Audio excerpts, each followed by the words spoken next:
নির্বাচনের দাবি ডাকসু ভিপি নূরের। ক্যাম্পাস অচলের হুমকি ভোট বর্জনকারীদের। বিশৃঙ্খলা করলে কঠোর ব্যবস্থার হুঁশিয়ারি উপাচার্যের।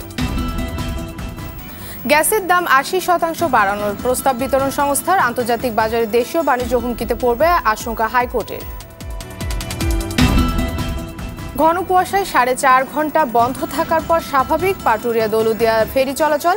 পারাপারে অপেক্ষায় শতাধিক যানবাহন। এবং সামাজিক যোগাযোগের জনপ্রিয় মাধ্যম ফেসবুক বিভ্রাট। সমস্যায় ব্যবহারকারীরা, সমাধানের কাজ চলছে জানালো কর্তৃপক্ষ।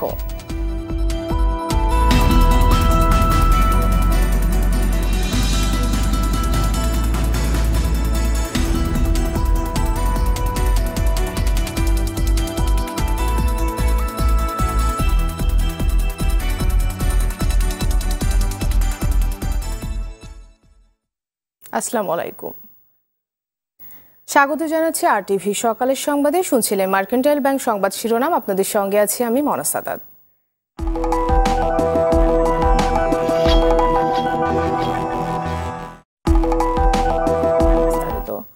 ৩ দিনের মধ্যে ডাকসু নির্বাচনের ফল বাতিল করে পূর্ণ তফসিল দেওয়া না হলে ঢাকা বিশ্ববিদ্যালয় অচল করে দেওয়ার হুঁশিয়ারি দিয়েছে আন্দোলনরত শিক্ষার্থীরা।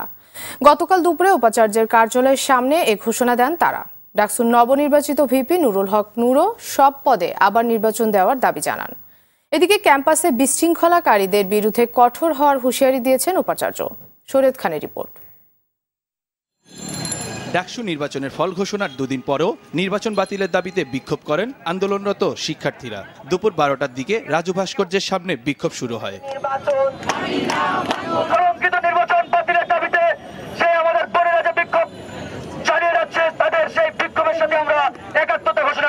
পরে পুনর্নির্বাচন সহ 3 দফা দাবিতে স্মারকলিপি নিয়ে উপাচার্যের কার্যালয়ে যান ভোট বর্জনকারী 5 প্যানেলের শিক্ষার্থীরা।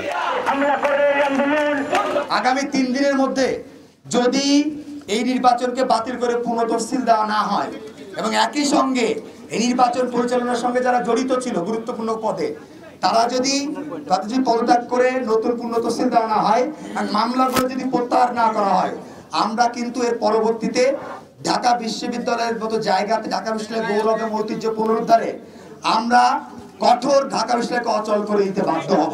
এদিকে আন্দোলনরত শিক্ষার্থীদের সঙ্গে একমত পোষণ করে সব পদে আবার নির্বাচনের দাবি জানান ডাকসুর নবনির্বাচিত সহসভাপতি নুরুল হক। প্রশ্নবিদ্ধ নির্বাচন বাতিল করে 31শে মার্চের মধ্যেই পুনরায় নির্বাচন দিতে হবে এবং যারা এই নির্বাচনের কারচুপির সাথে জড়িত ছিল প্রশাসনের, তাদেরকে বহিষ্কার করে অন্যদেরকে নিয়োগ দিয়ে সুষ্ঠু নির্বাচন করতে হবে। তারা যদি বলে যে আমাকে শপথ নেওয়ার জন্য, আমি তাদের কথা শুনে আমি শপথ নেব, সেটা আরেকটু সময় গেলে বোঝা যাবে। ডাকসু এবং হল সংসদ নির্বাচনের ফল বাতিল করে পুনঃতফসিলের দাবিতে 6 শিক্ষার্থীর আমরণ অনশন গড়িয়েছে দ্বিতীয় দিনে।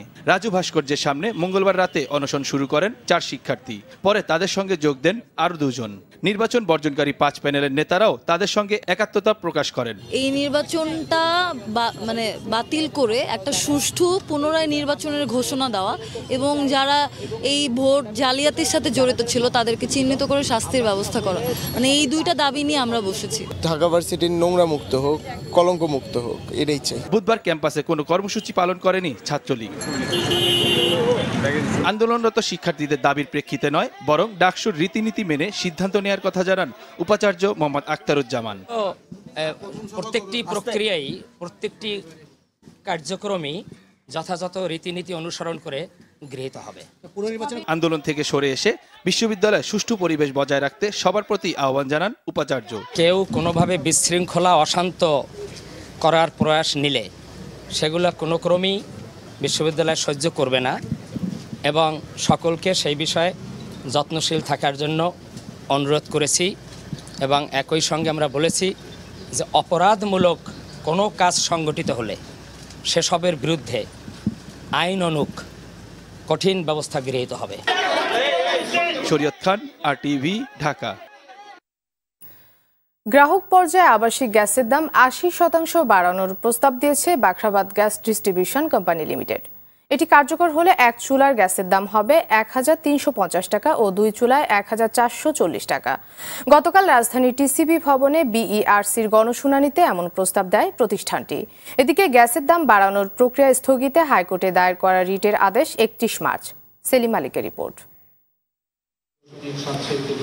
তরলীকৃত প্রাকৃতিক গ্যাস এলএনজি আমদানি ও কর্মকর্তা কর্মচারীদের বেতন বাড়ানোর যৌক্তিকতা দেখিয়ে গণশুনানিতে সার্বিকভাবে 103% গ্যাসের দাম বাড়ানোর প্রস্তাব দেয় বাখরাবাদ গ্যাস ডিস্ট্রিবিউশন কোম্পানি। এর মধ্যে ভোক্তা পর্যায়ে আবাসিকে গ্যাসের দাম 80%, বিদ্যুৎ খাতে 208%, সার কারখানায় 211%, সিএনজিতে 50% এবং শিল্প ও বাণিজ্যে 103 ও 41% হারে দাম বাড়াতে চায় কোম্পানিটি।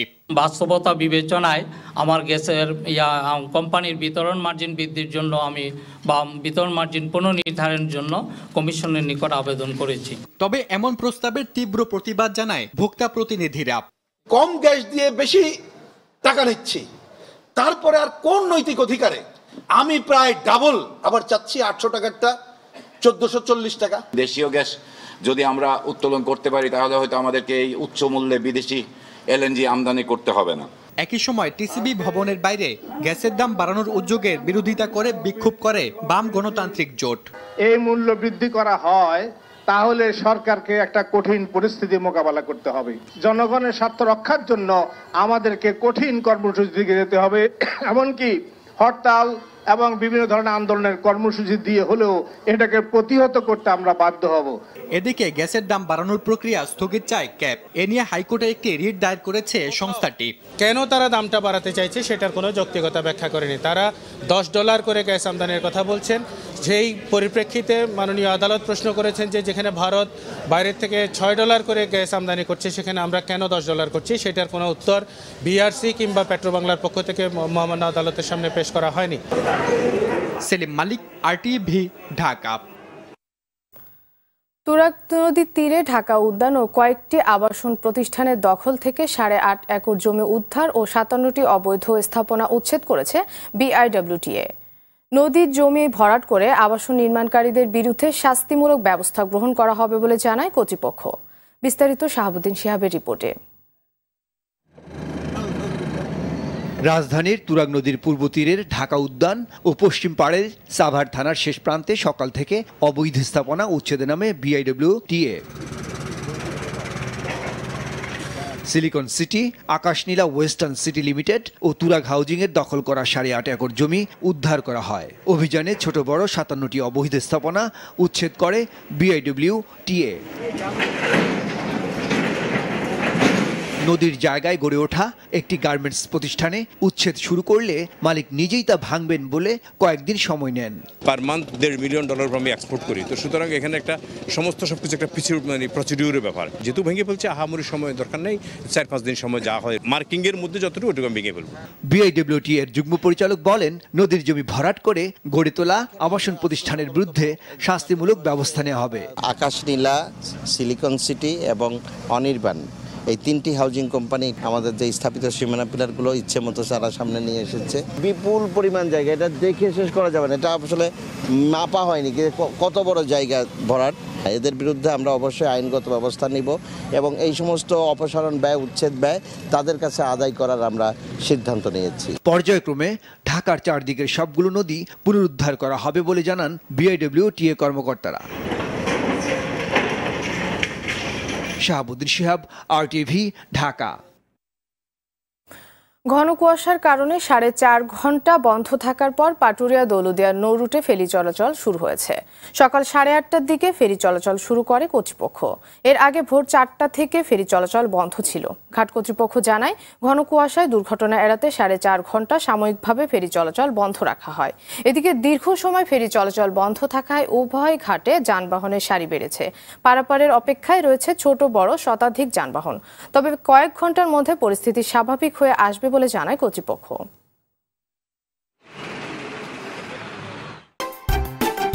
আমাদের সংগ্রাম চলবেই চলবেই, জনতার সংগ্রাম চলবেই, জনতার সংগ্রাম চলবেই। 71-এর 14 মার্চ জনতার বাঁধ ভাঙা আন্দোলনের সঙ্গে একাত্মতা ঘোষণা করে রাস্তায় নেমে আসেন বাংলার লেখক, শিল্পী, কবি ও সাহিত্যিকরা। সকালে ধানমন্ডির বাসায় বঙ্গবন্ধু এবং ন্যাপ নেতা আব্দুল ওয়ালি খান প্রায় 1.5 ঘন্টা রুদ্ধদ্বার বৈঠক করেন। বৈঠক শেষে বঙ্গবন্ধু সাংবাদিকদের বলেন, প্রেসিডেন্ট ইয়াহিয়া ঢাকায় এলে তার সঙ্গে কথা বলতে রাজি তিনি। পশ্চিম পাকিস্তানের সম্পদ পাচার এবং পূর্ব পাকিস্তানের সামরিক বাহিনীর রসদ সরবরাহ ঠেকাতে নগরীর বিভিন্ন স্থানে কয়েকটি চেকপোস্ট বসানো হয়। অন্যদিকে এদিন বাংলাদেশের খাদ্যশস্যবাহী মন্টিসেলো ভিক্টোরি নামে একটি জাহাজের গতিপথ পরিবর্তন করে চট্টগ্রাম থেকে করাচি নিয়ে যাওয়া হয়। এদিকে ওশান এন্ডুরান্স নামে আরেকটি সমরাস্ত্র বাহিনী জাহাজ চট্টগ্রাম বন্দরে 10 নম্বর জেটিতে নোঙর করা হয়। আজ টাঙ্গাইলের মির্জাপুরে যাচ্ছেন প্রধানমন্ত্রী শেখ হাসিনা।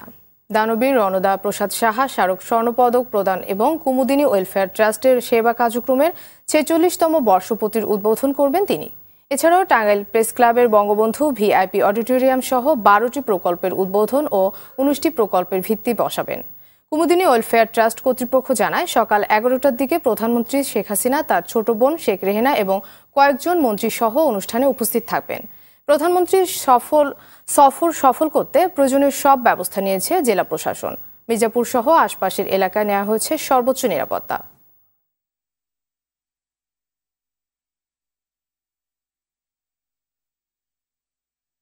নির্মাণ ত্রুটির কারণে বারবার খানাখন্দ সৃষ্টি হচ্ছে দেশের প্রথম বাইলেন সড়ক সিরাজগঞ্জের হাটিকুমরুল বনপাড়া মহাসড়ক। 51 কিলোমিটার দীর্ঘ এই সড়কে অধিকাংশ স্থানে সংস্কার না করায় দুর্ভোগ পোহাতে হচ্ছে সড়কে চলাচলকারী অসংখ্য মানুষকে। এদিকে কর্তৃপক্ষ আশ্বাস দিলেও যথাসময়ে কাজ শেষ হবে কিনা তা নিয়ে রয়েছে সংশয়। সিরাজগঞ্জ থেকে স্টাফ রিপোর্টার সুকান্ত সেনের পাঠানো তথ্য ছবিতে জানাচ্ছেন অভি ইসলাম। 2003 সালের 3 মে ঢাকা থেকে রাজশাহী, চাঁপাইনবাবগঞ্জ এবং ঢাকা থেকে যশোর, খুলনা সহ প্রায় 7টি জেলার সঙ্গে সড়ক পথে চলাচলের জন্য সিরাজগঞ্জ ও নাটোর জেলার চলনবিলের মধ্যে 51 কিলোমিটার দীর্ঘ দেশের প্রথম বাইলেন সড়ক উদ্বোধন করা হয়। ভারী ও হালকা যানবাহন চলাচলের জন্য পৃথক 51 কিলোমিটার সড়কের মধ্যে সিরাজগঞ্জের হাটিকুমরুল থেকে কাছিকাটা টোল প্লাজা পর্যন্ত 25 কিলোমিটার অংশ রয়েছে সিরাজগঞ্জ সড়ক ও জনপথ অধিদপ্তরের অধীনে। এই 25 কিলোমিটারের মধ্যে 16 কিলোমিটার সংস্কারের জন্য 26 কোটি টাকা বরাদ্দ দেওয়া হয়, কিন্তু মাত্র 8 কিলোমিটার সড়ক সংস্কার করে ঠিকাদার চলে যাওয়ায় অসহনীয় দুর্ভোগ পোহাচ্ছে মানুষ। আমাদের খুবই কষ্ট হয়, যানবাহনের কষ্ট হয়, যাত্রীদের ভোগান্তি সৃষ্টি হয়, আর বিশাল বিশাল গর্ত এই রাস্তায় আছে। রাস্তাঘাট বিভিন্ন জায়গায় ভাঙা খণ্ড, ইটে গাড়ির পাতি সমস্যা হয়, চ্যাসিস ভেঙে যায়। রাস্তা ভেঙে ছিঁড়ে গেছে, মনে করেন যে ইটপাটকেল ফলে না, গাড়ি চলে খুবই মুশকিল হয়ে দাঁড়াচ্ছে। রাস্তার বেহাল অবস্থার কথা জানালেন হাটিকুমরুল হাইওয়ে থানার এই পুলিশ কর্মকর্তা। হাটিকুমরুল বনপাড়া বগুড়া মহাসড়কের বিভিন্ন জায়গায় খানাখন্দ সহ বিভিন্ন জায়গায় কাজ অর্ধসম্পন্ন রেখে তারা চলে গেছে ঠিকাদার। সে অনুযায়ী বিভিন্ন সময় যানজটের সৃষ্টি হয়। আমরা সড়ক ও জনপদের কাছে আহ্বান জানাবো যাতে দ্রুত রাস্তাগুলোকে মেরামত করার ব্যবস্থা করেন। এদিকে দ্রুতই রাস্তাটি যান চলাচলের উপযোগী করার আশ্বাস দিয়েছে কর্তৃপক্ষ। হাটিকুমরুল মোড় থেকে খালকুলা পর্যন্ত আমরা একটা মেজর মেইনটেনেন্স প্রোগ্রামের আওতায় ইতিমধ্যে আমরা কর্মসূচি গ্রহণ করেছি এবং এটা কার্যাদেশ প্রদান করা হয়েছে। বর্তমানে কাজ চলমান আছে। শুধু আশ্বাস নয়, মানুষের দুর্ভোগ কমাতে উদ্যোগ নেবে সরকার, এমন আশা সাধারণ মানুষের। অভি ইসলাম, টিভি। বঙ্গমাতা অনূর্ধ্ব-19 নারী আন্তর্জাতিক গোল্ড কাপ ফুটবলের প্রচারের অংশ হিসেবে 7 নারী নির্মাতা নির্মাণ করেছেন 7টি নাটক। এগিয়ে যাওয়া নেই মানা স্লোগানে বিভিন্ন ক্ষেত্রে নারীদের অগ্রযাত্রার গল্প নিয়ে তৈরি হচ্ছে নাটকগুলো। কারণ বাজারে আরটিভির প্রধান কার্যালয়ে প্রতিষ্ঠানের প্রধান নির্বাহী ও নির্মাতাদের মধ্যে চুক্তি স্বাক্ষর হয়। 22 এপ্রিল শুরু হয়ে 3 মে পর্যন্ত চলবে টুর্নামেন্ট। সবগুলো ম্যাচ সরাসরি সম্প্রচার করবে আরটিভি। রুহুল আমিন তুহিন জানাচ্ছেন বিস্তারিত। খুব বেশি দিন আগের কথা নয়, যখন মেয়েদের স্বাভাবিক পথ চলায় ছিল নানা বাধা। সেখান থেকে নারীর ক্ষমতায়নে এখন বিশ্বের রোল মডেল বাংলাদেশ। আমরা প্রমিলা ফুটবল শুরু করেছিলাম বিভিন্ন জেলায় জেলায়। সবথেকে দুর্ভাগ্যের যে রাজশাহীতে যখন আমরা প্রমিলা ফুটবলের টুর্নামেন্ট দিলাম, সেটা কিন্তু করতে পারিনি। সেখানে বাধা এসেছিল প্রবলভাবে। আর বর্তমানে গল্পটা ভিন্ন। সেই ফুটবলেই আন্তর্জাতিক পর্যায়ে দেশকে সম্মানিত করেছে বাংলাদেশের মেয়েরা। এরই ধারাবাহিকতায় দেশে প্রথমবারের মতো শুরু হতে যাচ্ছে বঙ্গমাতা অনূর্ধ্ব-19 আন্তর্জাতিক নারী ফুটবল টুর্নামেন্ট। ইতিমধ্যে হয়ে গেছে লোগো উন্মোচন ও গ্রুপ নির্বাচন। নারীর ক্ষমতায়নের এই পথচলায় শুরু থেকেই যুক্ত আরটিভি। এবার আন্তর্জাতিক এই ফুটবল আসরের সরাসরি সম্প্রচারের দায়িত্ব এই প্রতিষ্ঠানটির। আসরটিকে দর্শকের কাছে পৌঁছে দিতে নেওয়া হয়েছে নান্দনিক উদ্যোগ। বঙ্গমাতা যে আন্তর্জাতিক গোল্ড কাপ আমাদের শুরু হচ্ছে, আমরা 7টি নাটক তৈরি করব। পে অফ লাইন হলো এগিয়ে যাবার নেই মানা। 7 জন নারী আসলে আমাদের এই 7টি নাটক বানাবে এবং আমরাও তো অঙ্গীকারবদ্ধ যে এত সুন্দর একটি সুযোগ পেয়েছি আমরা, সেই দায়িত্বটা যেন আমরা সুন্দরভাবে করতে পারি এবং এর মাধ্যমেও যেন আমরা এই পে অফ লাইনকে যেন পুরো বাংলাদেশে আমরা ছড়িয়ে দিতে পারি তথা বিদেশ পৃথিবী জুড়ে, যে নারীদের অগ্রযাত্রায় বাংলাদেশ রোল মডেল। নারীর জয়গান গাইতে আরটিভির সঙ্গে যুক্ত হলেন 7 নারী পরিচালক। বঙ্গমাতা অনূর্ধ্ব 19 আন্তর্জাতিক নারী ফুটবল টুর্নামেন্টের প্রচারের অংশ হিসেবে তারা তৈরি করবেন 7টি নাটক। আর এই ফুটবল খেলা উপলক্ষে আরটিভি আয়োজন করেছে 7টি বিশেষ নাটকের, 7 জন নারী নির্মাতাকে নিয়ে, আর আমি সেই 7 জনের মধ্যে একজন। অধীনে নাটক নির্মাণ হচ্ছে, পরিচালক হিসেবে আমি একজন। আমার নাটকটির নাম ধূসর ঘূর্ণি। আর সেই সুন্দর একটি গল্প নিয়ে, নারীর এগিয়ে যাবার, নারী স্বাবলম্বী হওয়ার গল্প নিয়ে। আসলে নারীরা এগিয়ে আসছে, আমাদের দেশের নেত্রী একজন নারী, আমি একজন নারী, আমার আশপাশে যারা আছে, যে সমস্ত নারী আছে তারা আসলে এগিয়েই যাচ্ছে, আমাদের দেশ থেমে নেই। এগিয়ে যাওয়ার নেই মানা এই স্লোগানে নারীর ক্ষমতায়নকে উপজীব্য করে এগিয়ে যাবে নাটকগুলো। এগিয়ে যেতে নেই মানা, নারী এগিয়ে চলেছে, আর এই উদ্যোগের সাথে আরটিভি আমাকে যুক্ত করেছে। আরটিভিকে অসংখ্য ধন্যবাদ। আমি সেই 7 জন নারী নির্মাতার একজন। এগিয়ে যাবার নেই মানা, আমিও এগিয়ে যেতে চাই এদেশের প্রতিটা নারীর সাথে। ফুটবল প্রেমী বাঙালি বঙ্গমাতা অনূর্ধ্ব 19 নারী ফুটবল টুর্নামেন্টে আবারও মেতে উঠবে ফুটবল উন্মাদনায়, এমনটাই প্রত্যাশা সবার। রুহুল আমিন তুহিন, আরটিভি, ঢাকা। সকালের সংবাদ শেষ করার আগে মার্কেন্টাইল ব্যাংক সংবাদ শিরোনামগুলো আরও একবার।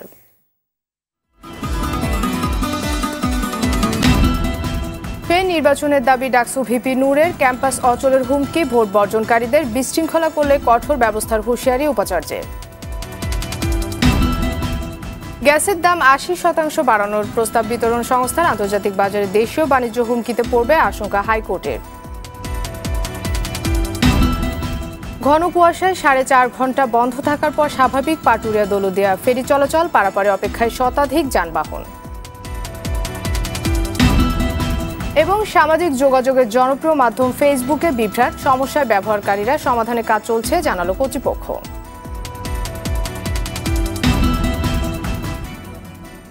সকালের সংবাদ এই পর্যন্তই। আরটিভির সবশেষ সংবাদ জানতে যে কোনো মোবাইল ফোন থেকে 2414 নম্বরে ডায়াল করুন। আর মোবাইল ফোনে সংবাদ দেখতে অ্যাপ স্টোর, গুগল প্লে বা উইন্ডোজ স্টোর থেকে ডাউনলোড করুন আরটিভি অ্যাপস। এছাড়াও তাৎক্ষণিক ও বিনোদন সংবাদ জানতে বিশ্বের যে কোনো প্রান্ত থেকে ভিজিট করুন facebook.com/rtvonline এবং youtube.com/rtvdigitals। এতক্ষণ সঙ্গে থাকায় ধন্যবাদ সবাইকে।